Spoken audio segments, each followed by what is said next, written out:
নমস্কার। আজ আমি বানাবো ভোলা মাছের ছল চাতুরি। প্রথমে মাছগুলিতে লবণ ও হলুদ গুঁড়ো মাখিয়ে নিয়েছি। এরপর কড়াইতে তেল দিয়ে তেলটা গরম হয়ে গেলে একে একে মাছগুলিকে উল্টে পাল্টে ভেজে নামিয়ে নেব।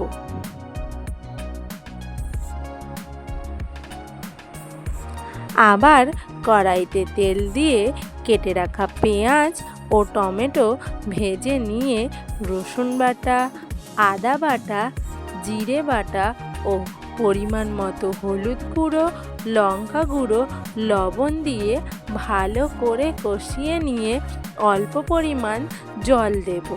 এরপর ভেজে রাখা মাছ দিয়ে একটু ফুটিয়ে নিন। ওপর থেকে ধনেপাতা ছড়িয়ে পরিবেশন করুন ভোলা মাছের ছল চাতুরি।